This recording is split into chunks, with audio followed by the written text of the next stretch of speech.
Hi there, students. Verdant, verdant, an adjective.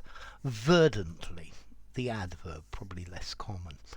Okay, if something is verdant, it's growing with healthy green plants. It's covered with green plants growing. It's covered with grass. So the verdant British countryside looks wonderful, but maybe at the end of summer it's a little bit less verdant.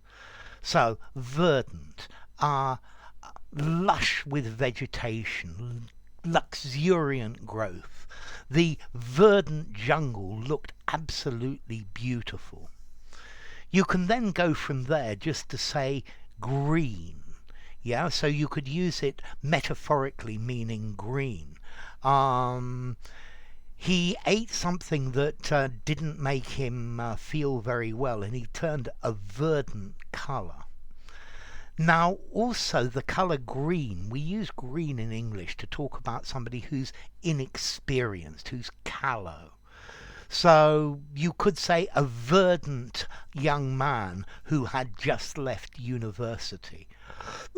So this person is inexperienced, they lack sophistication, they're a bit naive.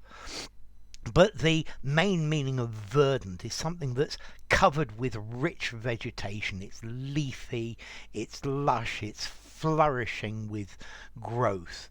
It's full of trees and plants. Yeah, so a verdant garden full of green, this beautiful color green of plants that are growing strongly. Okay, so a large verdant garden with a view over London.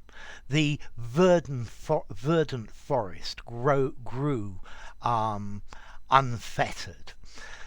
So, formality. This word, it sounds rather literary. I'm going to give it, I think, a 6.5, maybe even a 7 in formality. I wouldn't use it in an informal conversation. You just say green or grassy or leafy or something like that. I think use it in a semi-formal conversation or above that. And then as to origin, this comes from French verdoyant, which itself comes from Latin verdis, or sorry, viridis, meaning green or fresh, lively, which itself comes from Proto-Indo-European wace, meaning green itself. Okay, so wace, or something that is growing. So, verdant, yeah, green. If you enjoyed the video, give it a rating, subscribe to my channel, and I will see you soon. Bye for now. The verdant growth is beautiful in spring.